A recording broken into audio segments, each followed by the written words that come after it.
Well, I just wanted to relay a very interesting article that I just saw linked on Facebook today he doesn't really do YouTube videos any longer, but there's a Scottish libertarian by the name of Podrag, who I had the pleasure to meet at Porkfest 2 years ago. And he linked to a video, or not a video actually, an article in the Telegraph about a new book. The title of the book is Hitler, Hess, and Churchill, and it's by a gentleman by the name of, let me see here, Padfield, Mr. Padfield. That's Padfield. I will put a link to the article. Unfortunately, the book is not available in the U.S. It's not even available anywhere. It gets released on October 3rd. I only was able to find it on Amazon UK, not Amazon US. You can still buy it, but you have to pay more, basically. Um, and the book is an explanation of what has been a very curious and enduring mystery about World War II. Um, don't remember the date, but at some point, I believe in 1940, maybe in the spring of 41, Rudolf Hess, who was the deputy Fuhrer, basically in terms of rank, it was Hitler and then the deputy Fuhrers. And I don't think that Rudolf Hess was the most powerful of these. That would probably fall into either Goering or Himmler. But Rudolf Hess was as high ranking as you can be and not be Hitler, basically. At least formally. Again, I think that there were probably other Nazis who were more powerful politically, but a very important person. He got in a plane, a German plane, a warplane, and he flew to Scotland and parachuted out of the plane and was promptly arrested and uh, held throughout the course of the war. And then after the war, he was placed into Spandau prison, a prison in the BDR, the West Germany, where he lived until 1987 when he died. Um, this is quite bizarre. This would be like, Dick Cheney, you know, pulling an Edward Snowden, like the vice president or the secretary of state defecting during a war. Uh, and I've seen it talked about on television. This is something that, as obscure as it is and inexplicable as it is, it's been discussed on things like the History Channel. I've seen shows like History's Mysteries. And the question is, what was he doing? Now, Hitler, after Hess was arrested, basically said he's a renegade.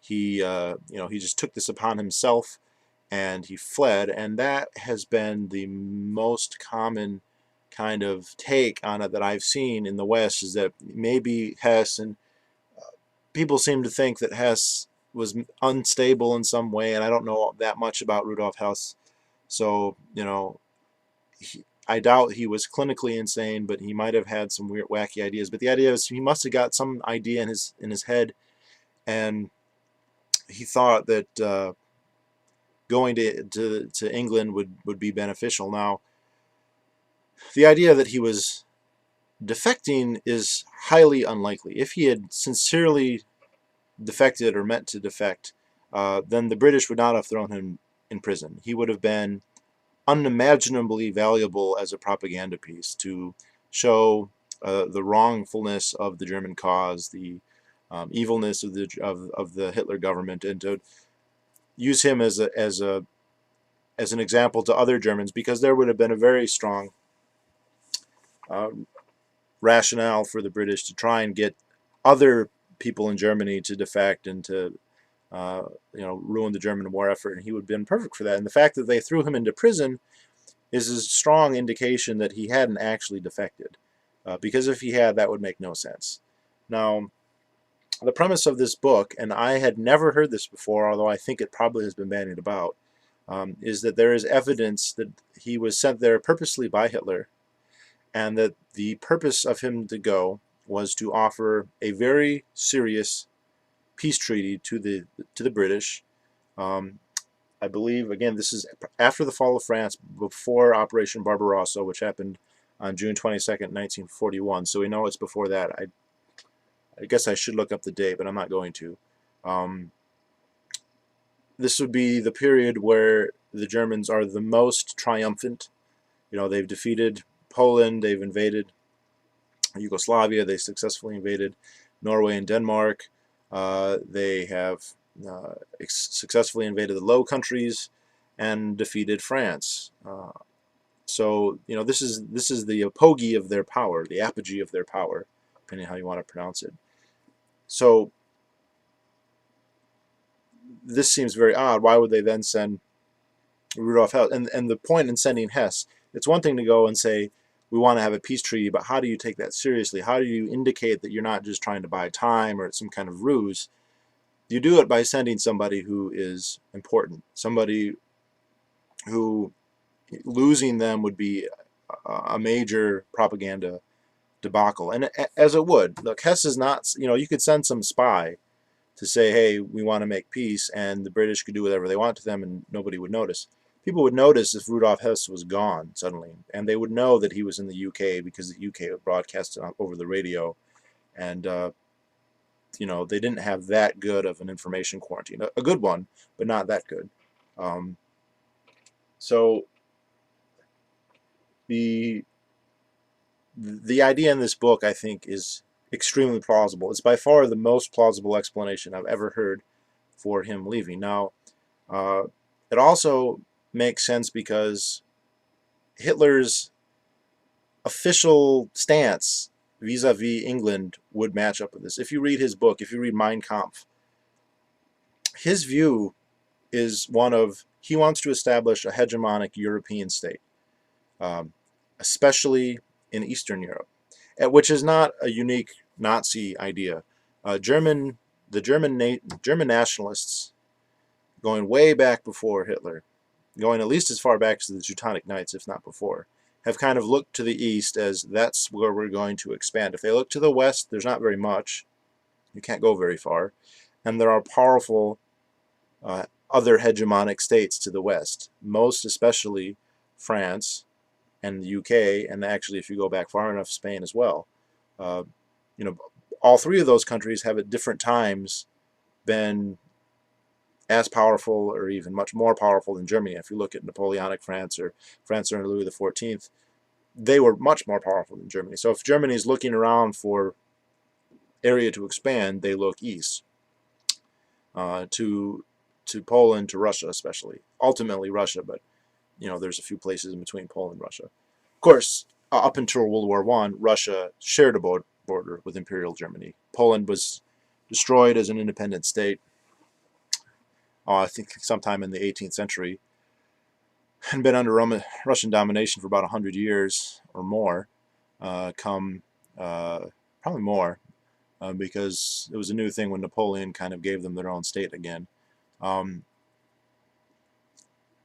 And the way Hitler looked at it is the British interest and the French interest are in their vast colonial empires, which, as extensive as they are, don't include Eastern Europe. They include huge swaths of, nice big chunks of South America, lots of islands just about everywhere. All of Africa, essentially, divided up between, especially those two, also the Portuguese and the Dutch, and then throughout Asia, Southeast Asia, India, and that basically the goals of German nationalists, and specifically the Nazis, and UK nationalists, British nationalists, and French nationalists were mutually conducive, that they didn't exclude each other, and that they were natural allies. Now, there are also racial reasons for this.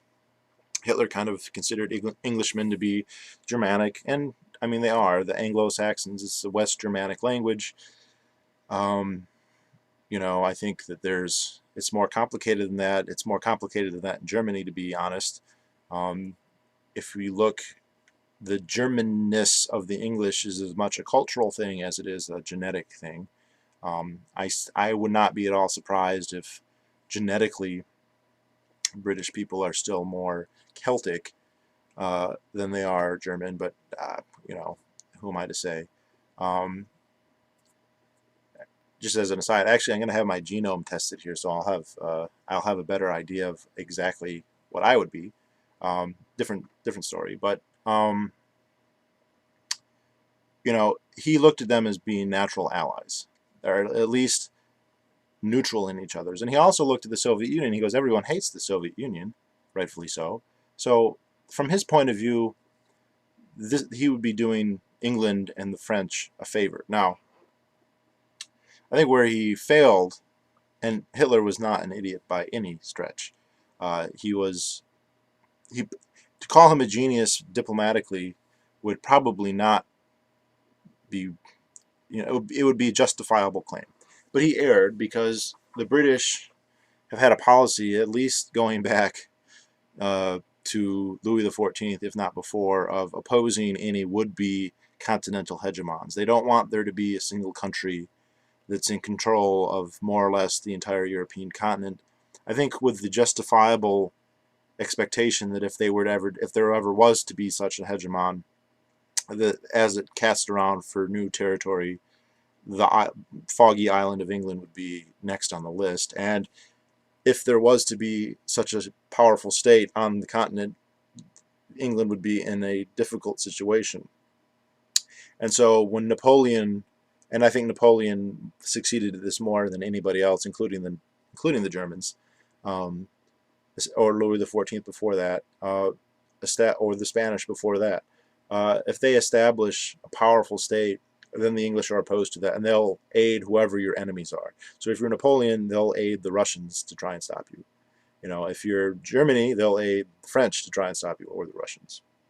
I think this is where he made a huge mistake. But and we get into, this isn't to say I agree with what the Germans were doing. The German plans for Eastern Europe were abominable. They were terrible. It was racialist ethnic cleansing to the extreme, but where the kind of revisionist sentiment creeps in is to say, as compared to what? Because what was happening in Eastern Europe and in the Soviet Union prior to the German invasion was, at the very least, as bad as what the Germans were planning on doing. And as it turned out, probably worse. Now, that's not to diminish what the Third Reich was trying and actually succeeded in doing, but it's kind of a, why is that so terrible as compared to what ended up happening. The other thing, and there's a good video. I don't know if I probably won't find a link of it, but there's a speech by Charles Lindbergh, who was a Deutsche phone. He's a pro-German person, but he said, look, he's speaking to an American audience. Look, we've been dealing with a Europe that's been dominated by Imperial France and Imperial Britain. It might be that Germany will win this war, and there might be a Europe that's dominated by an Imperial Germany. So what? It's going to be dominated by somebody or another. Why is it something we need to worry about? Shouldn't we be helping? I mean, if anything, shouldn't we be upset that there's a hegemonic rule by the French or by the British, or the two? And people can respond that, oh man, but the Germans were this racist imperialist power.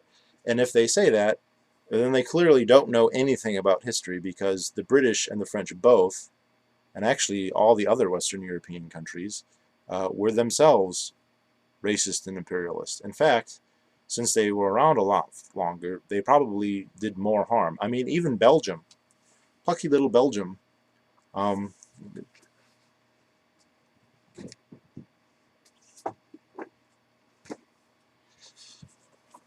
Belgium had an empire. They settled and colonized the Congo, what is today, it's called Congo again, but it was called Zaire for a long time.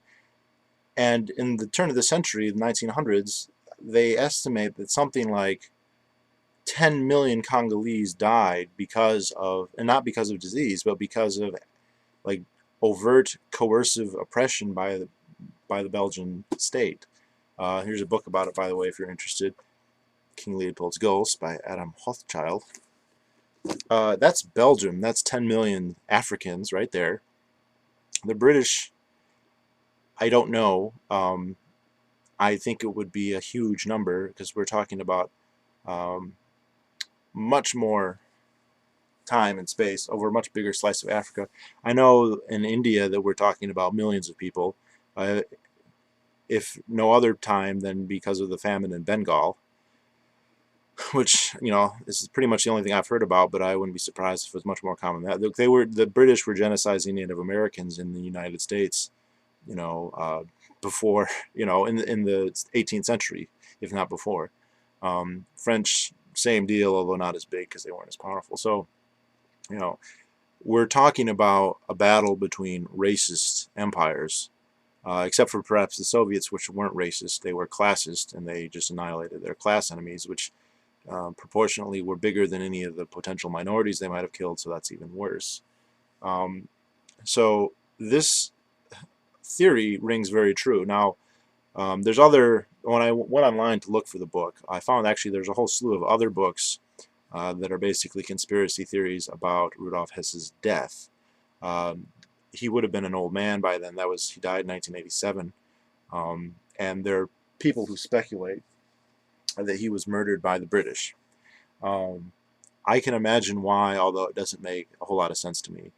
Basically, the theory is by that point, late in the 80s, now over 40 years after the end of the war, there was a chance that he might have been released, and that, well, then what would he have said at that point? If this treaty was real, he might have come out and said, this treaty was real, so why hasn't anybody ever heard of it?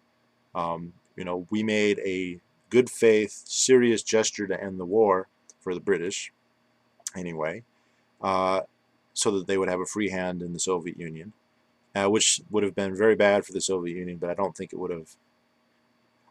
they would have won the war anyway. That's hard to speculate. I think it would have ended up making the Soviet Union and Germany that much weaker. They would have fought each other. Many people who are more Anglophile, and I'm not an Anglophile.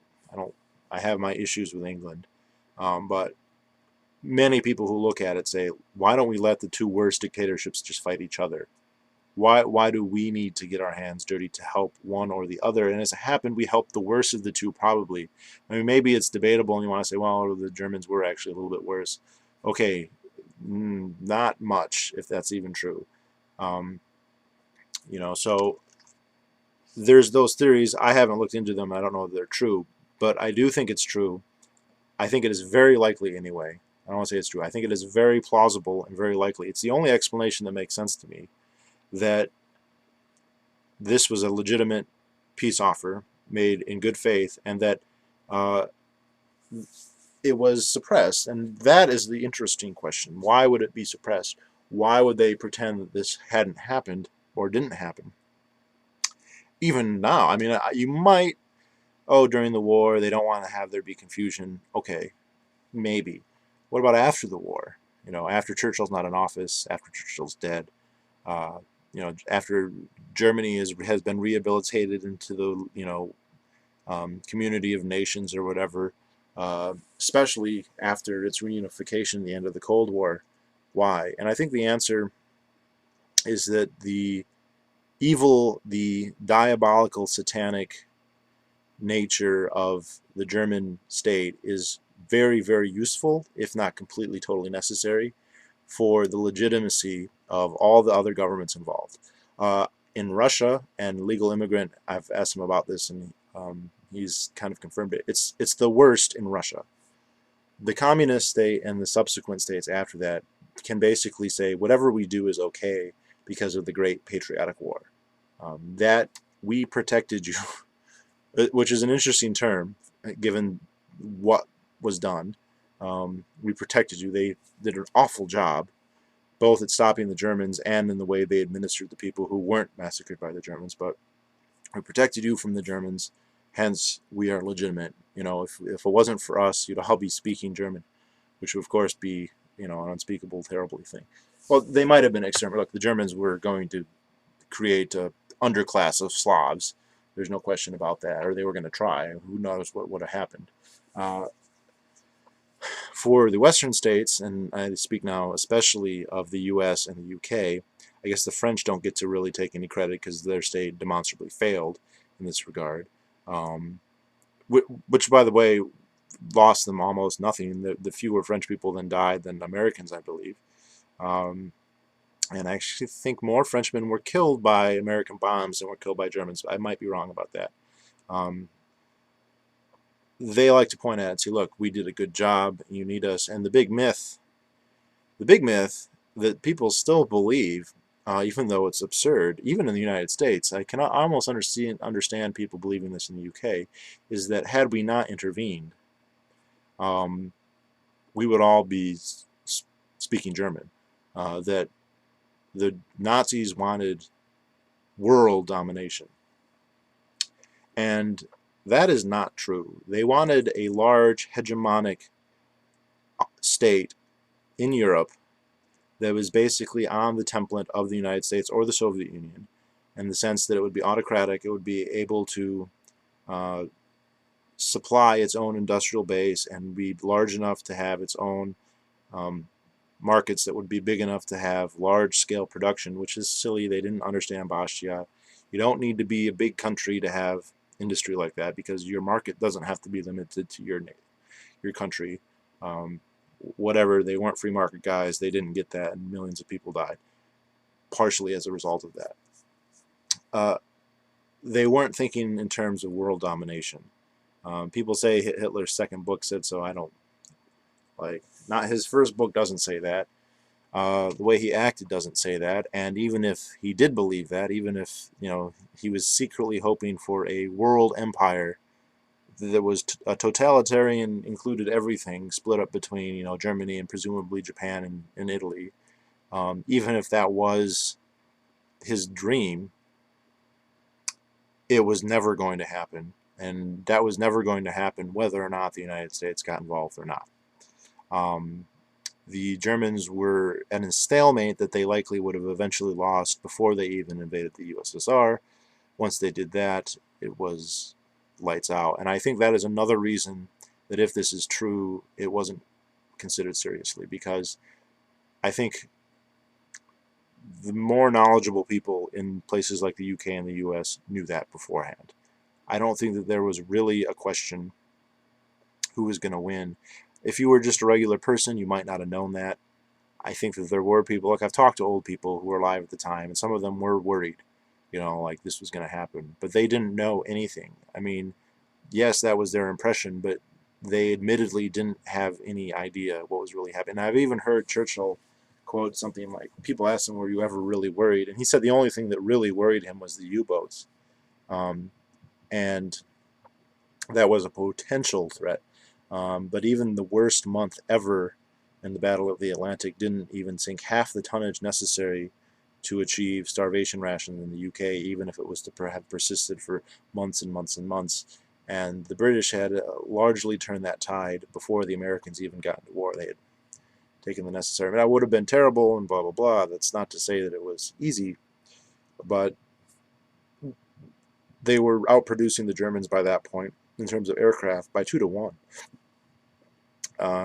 They had their empire allowed their industrial base to continue working at full capacity or near enough, and the Germans were already bottlenecked like crazy. And going to war with the Soviet Union was, I mean, that was it. I mean, I can't imagine. I'm sure Churchill just sat back and was like, and the interesting detail in here is that included in this treaty was this to say, look, we are going to go to war with the Soviet Union, something that MI6 probably already knew, and it was kind of a good faith, like, let us do that. We're warning you. They even gave the date. This is the speculation. I read the article isn't the book, but he talks about there were eyewitnesses who were in the area where Hess was arrested, saying that the police came to them and said, look, somebody important landed in a parachute, and also he had important documents. Have you found them? Kind of, they fell out of the sky. And there's evidence that this stuff was cataloged, but then it was never released, even today.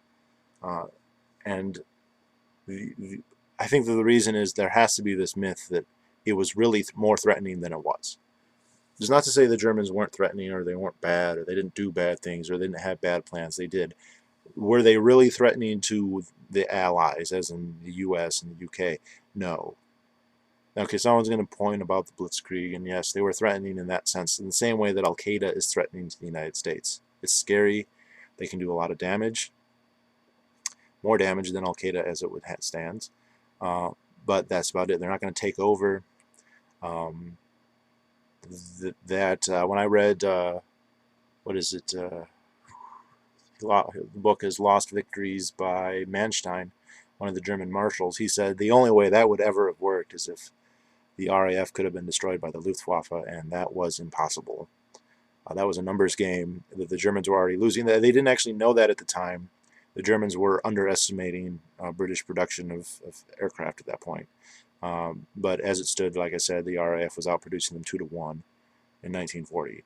And the Luftwaffe was never as strong as it was in the spring of 1940 or even the fall of 1939. Ever. I mean, at no point, and it was all downhill from there, from the Battle of Britain on through. And I mean, German, the Herculean efforts that they went through to maintain their war machine never got them as strong as they'd been, at the very least at the outset of Barbarossa, perhaps even the outset of the war with France. So it's necessary to say, look, they're that threatening, because it's actually very similar to what happens with terrorism now. Is they have to they have to make it look more scary than it is to justify what they're doing. You know, if their reaction to the threat was proportional, they wouldn't be able to do anything. Like literally, they couldn't do 1/100th of what they do. So they have to make it into a huge deal. And I think it would be correct to say, you know, the Germans pose more of a threat. Now in the United States, the only thing they really could have done is disrupted trade by sinking ships. Really, and maybe had some provocateurs, agent provocateurs, come to the United States and do some sabotage, which never actually happened. There were German agents who were sent here, but they picked Germans who had lived in the United States and who knew it pretty well. And as soon as they landed, they basically defected. They said, "Screw this! We're just going to go and get our old jobs back." And one or two of them went to the FBI, and that never went. They never went anywhere. But the idea that they're going to, be marching, goose-stepping down Pennsylvania Avenue, as if that doesn't already happen, by a different occupying army, is just ridiculous. But it's a useful myth, and so it gets propagated. It gets put out there like it's a serious thing instead of a fantasy, which is what the truth is. And little details about, this treaty doesn't make the Germans okay. It doesn't mean the Third Reich is a good thing or anything, but it does indicate that it is far less threatening to the West anyway, not to the Soviet Union. Look, if you're in the Soviet Union, this treaty doesn't do you any good unless you think you're going to get liberated by the Germans, and that's just, that's pretty much the worst of the worst choices that there ever has been in history. Like nobody's had it that shitty where you had to decide between Stalin and Hitler. That's literally the worst. Like that's even worse than choosing between Chiang and Mao. Like, because that's not that hard if you have to choose between Chiang and Mao.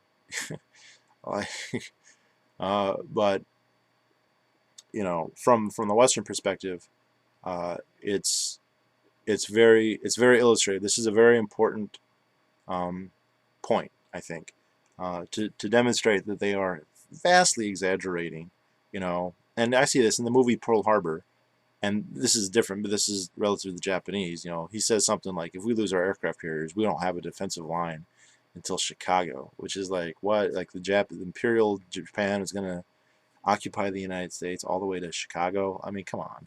Like they put that in a movie. Like who's writing that?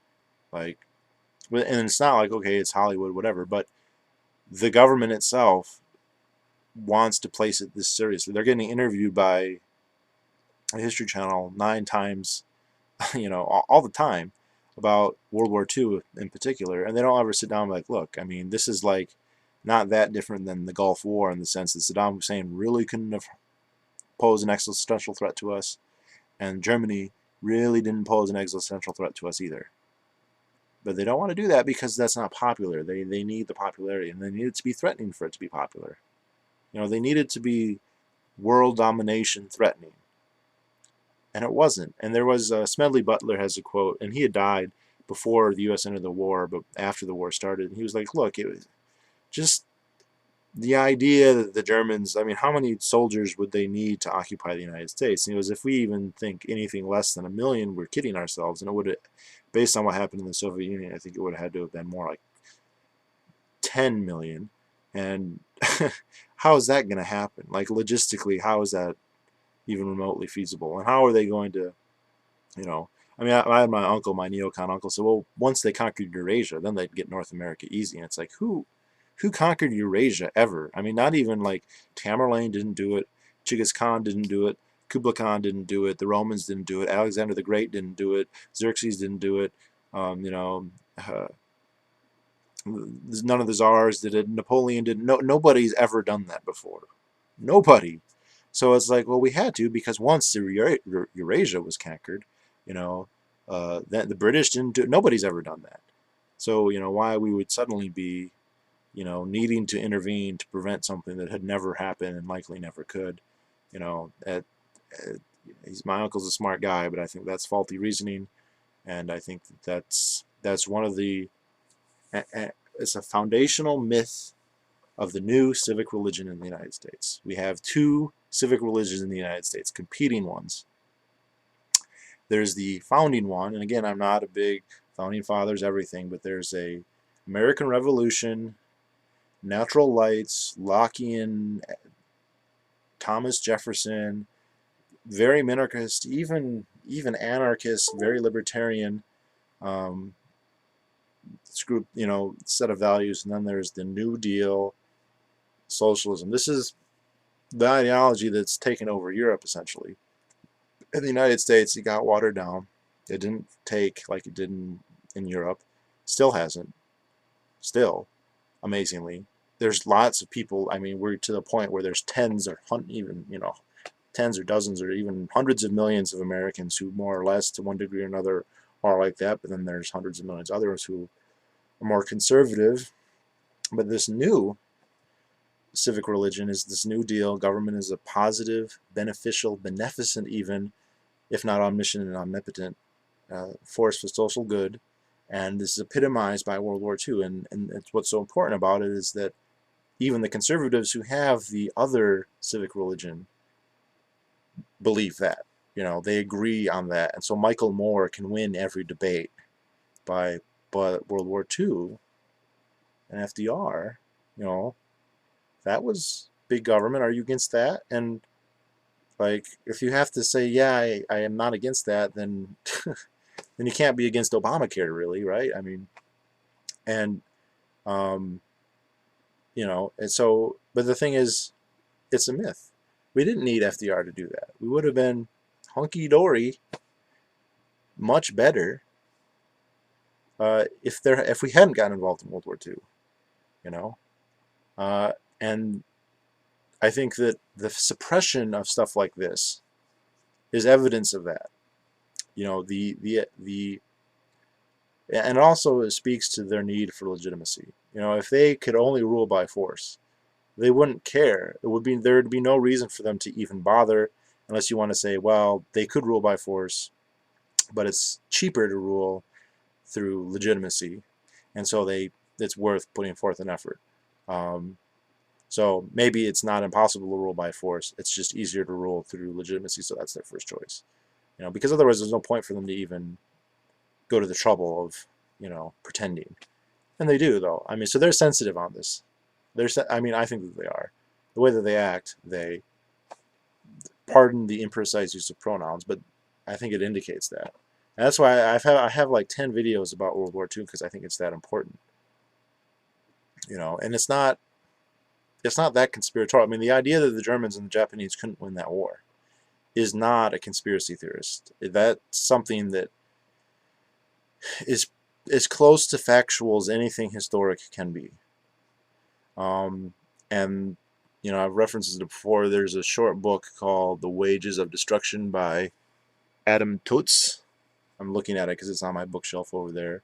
That's Tooze. That's about Germany.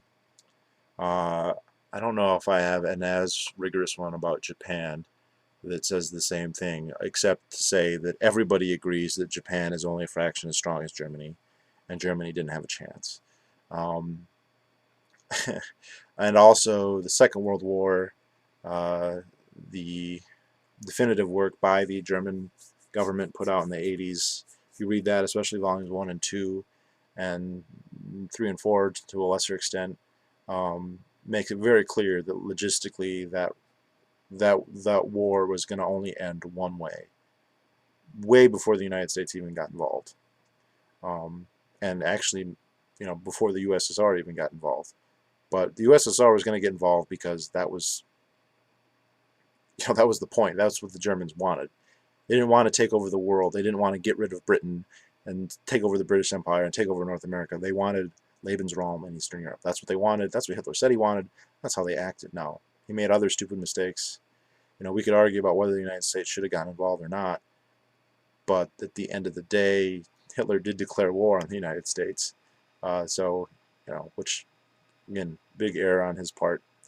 Probably makes it sound like my lauding his diplomatic abilities was, he's a mixed bag, let's just say that. In terms of his efficacy, not in terms of his morality. His morality, look, there's no question it was wrong. None. But there's also no question that what we did was wrong. Our allies were what he was trying to become. He was trying to become what our allies already were. He was trying to make a state that was like the Soviet Union, in the sense that it was large, had a big population, and a lot of resources. That state already exists. It was called the Soviet Union, and he was just wanting to become that, or the UK or France. The other two examples, and also, I don't know why, but it reminds me of that scene in Lord of the Rings, in the first movie, in The Fellowship, where Saruman is talking about this whole thing about offering the British. I'm gesticulating. There's the article. That's the Telegraph. I'll try and put a link in it. That's why I'm pointing at it. If you think it's weird. The reason the act of the Germans kind of asking for peace, it reminds me of when Saruman is trying to ally himself with Sauron, and Gandalf just says, "Look, he doesn't share power, dude." The point is that the UK was vastly more powerful in the long run. They didn't have a larger army per se. They didn't have more tanks, but it didn't matter. It's irrelevant. Like when the British went to war with the Chinese had more horse archers, but that's irrelevant. It doesn't matter in the context of their geopolitical struggle. The larger, more professional, more effective existence of the Wehrmacht was not that important when it comes to the hegemony in Europe, a la the UK. Like, Germany is asking for a truce. It's basically crying uncle in a very polite way. And this is at the apogee of their power. This is when they've defeated France, the country that they couldn't defeat all through World War I. I mean, they defeated it pretty quickly in 1871, but whatever. No one alive then really remembered it. But, Sauron, he doesn't give a... Saruman, like, he's more powerful and he doesn't care. I mean, whatever. If he wants to be my ally, that's fine. I can use him or not use him. He's in a position to deal or not deal. And that's the same thing as Churchill's in a position to be like, I don't need to take this. I'm going to win the war. This is before the United States is even involved. I'm going to win. So I'm going to fight it. And the fact that, many thousands, hundreds of thousands of people are going to die, or millions, whatever, he's going to win. So he doesn't care. Like, they don't care. They're going to win. And then their names go down in history, but it's because of the blood of, like, millions of people. And they know it. And, like, FDR knew this too. Like, FDR knew he wanted to be a famous president to go down in history. He knew it, and he knew he was going to get it. And he wasn't going to have to get up out of his chair to do it. And that makes me mad. I have an uncle, a great uncle. My father has an uncle, my grandmother's brother, who no one in the family knows because he's buried in France. And I don't have a personal relationship with this guy. I never met him. My father never met him. But he's from a farming town in central Michigan that has literally never had a war. Never. No battles, no battlefields, no Civil War battlefields, no Indian battlefields even that we know about. Ever. Peaceful.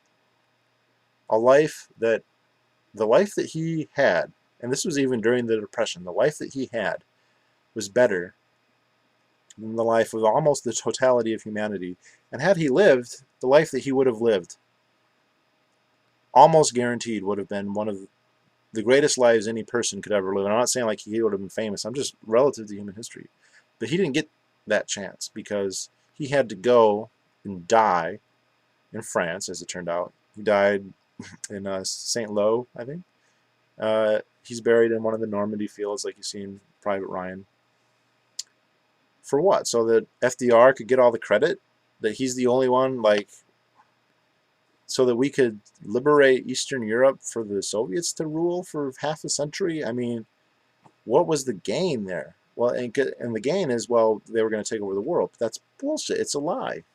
It's the same lie as the Pharaoh saying, if there's no Pharaoh, then the sun won't rise and the Nile won't flood. You know, it's like just as implausible as that. It's a myth. It's the myth that's the basis of a what well, I won't say it, but others have called it a satanic civic religion. So, you know, fuck FDR and fuck Churchill. You know, Churchill apparently had some qualms about all this. There's people who say he kind of regret it. I don't care. Like, I don't, like, there's too much. You know, and like Hitler gets what he deserves historically. Stalin doesn't get what he deserves, but he's getting closer. These other two, Roosevelt and Churchill, and the other people in high office who know about and work towards this. You know, the clique of government, the people who benefit by this myth. You know, fuck all them too. You know, because it's the regular folks who have to go and die for nothing. You know, there's self-defense is one thing. This is not self-defense. You know, this is people dying by the millions for the vanity of a couple. You know, so there's nothing really in the world that's more sickening than that.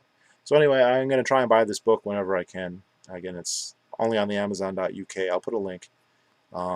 You can still get it, but whatever. I'm sure it'll get published in the United States eventually. But all right, that's it.